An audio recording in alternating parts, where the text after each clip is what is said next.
All right, welcome back to the PTCB Prep Guide. If you've made it to Tier 3, you should give yourself a serious pat on the back because you've already tackled the absolute must-knows. Now we're diving into the good-to-know category. These are the drugs that are going to round out your knowledge and really get you ready for the real world of pharmacy. So what does good to know really mean? Well, think of it this way. These are the medications you'll see in more specific situations, maybe as a second option when the first-line treatment doesn't work, or for less common conditions. Honestly, knowing these drugs is what separates a good pharmacy tech from a great one, both on the PTCE and behind the counter. We've got 50 essential medications to cover in this explainer. You can think of this as leveling up your expertise, moving beyond the everyday prescriptions to the ones that show you've got some real depth to your knowledge. Okay, so to make these 50 drugs way easier to remember, we're breaking them down into 5 logical groups. We're going to kick things off with drugs for the mind, mood, and nerves. Then we'll hit pain and inflammation, move on to the heart, blood, and sugar meds, then infections, and we'll wrap it all up with hormones and symptom relief. Let's jump right into that first category. First up, we're focusing on the central nervous system. This is a big one. We're talking about medications that treat everything from Alzheimer's and Parkinson's all the way to complex conditions like schizophrenia, bipolar disorder, and anxiety. So within this group, we're going to look at 4 smaller categories: agents for those neurodegenerative diseases, antipsychotics and mood stabilizers, a key antidepressant, and then a few different kinds of anti-anxiety meds. Let's break these down. Donepezil or Aricept helps with Alzheimer's by giving a boost to a key brain chemical.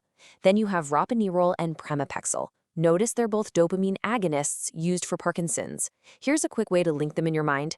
Think of Requip and Mirapex for conditions that involve shakiness, like Parkinson's or restless leg syndrome. Okay, here we have 2 atypical antipsychotics, olanzapine and risperidone, that you'll see for schizophrenia and bipolar disorder. And then you've got Divalproex, or Depakote. This one is a perfect example of a drug that does double duty. It's an anticonvulsant that's used for seizures, but it's also a fantastic mood stabilizer. This slide is great because it shows how many different ways there are to approach a single problem. For anxiety, you've got the famous benzodiazepine, diazepam, and you absolutely have to remember that Valium is a Schedule IV controlled substance. But you've also got buspirone, which is in its own class, and even an antihistamine like hydrazine that can be used. Then we also have mirtazapine here, which is an antidepressant. All right, let's shift gears from the mind to the body. Our next category is all about pain and inflammation. This is a huge, huge part of pharmacy, and we're going to look at everything from very powerful opioids to specialized anti-inflammatories. Okay, stop and focus on this one. The most critical piece of information is right there in the title. All 3 of these are Schedule II controlled substances. This is the highest level of restriction for meds with a medical use. We're talking strict inventory, special handling, and 0 room for error. You have to be on your A game with these. And speaking of controlled substances, we're going to cover a total of 5 of them in Tier 3. Knowing their schedules from C2 all the way down to C4 is completely non-negotiable. It's not just for passing the PTCE, it is essential for patient safety out in the real world. This group really shows the variety in pain management.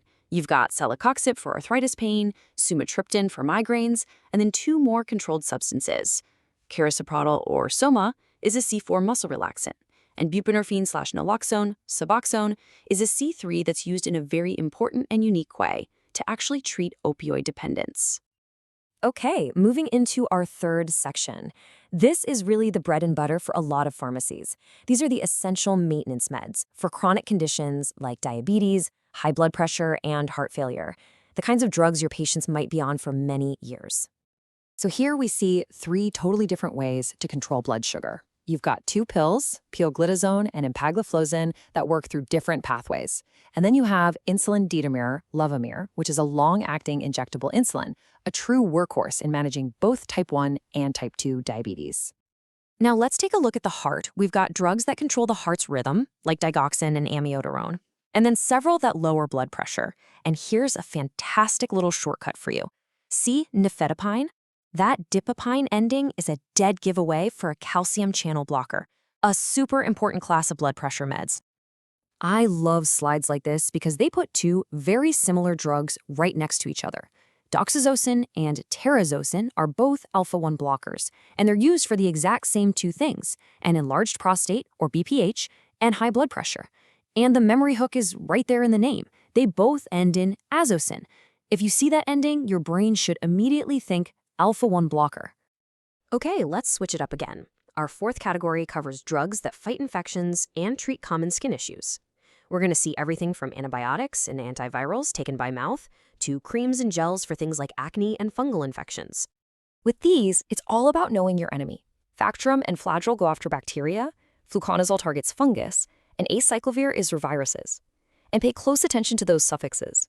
Knowing that drugs ending in azole are usually antifungals, or that vir points to an antiviral, is a massive advantage on the test.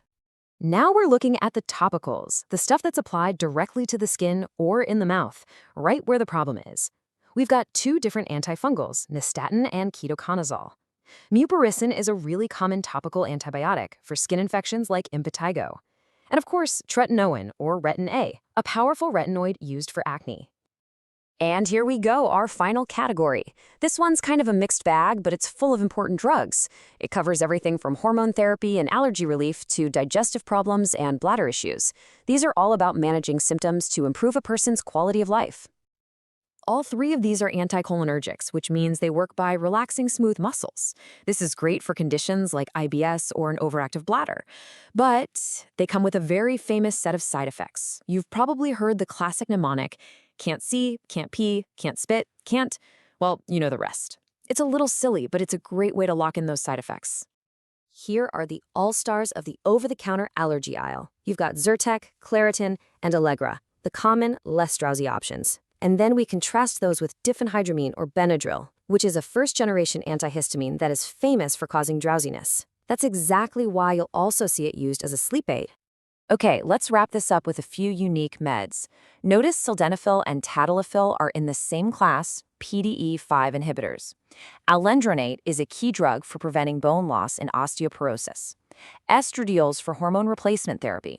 And finally, phentermine, a stimulant used for weight loss, is our fifth and final controlled substance of this tier, a Schedule 4. And just like that, you've made it through Tier 3. Fantastic work. At this point, you've built an incredibly strong foundation with 150 of the top 200 drugs. You're not just memorizing names anymore. You're building true medication fluency. And that's what makes a confident, truly capable pharmacy technician. Now it's time for the final stretch. Go check the description below for the link to Tier 4 so we can master those last 50 drugs. Do me a favor and hit that like button, subscribe so you don't miss anything, and drop a comment if you'd like the entire top 200 list as a printable PDF. You are almost there, stay focused, and let's finish strong. Your PTCE success is right around the corner.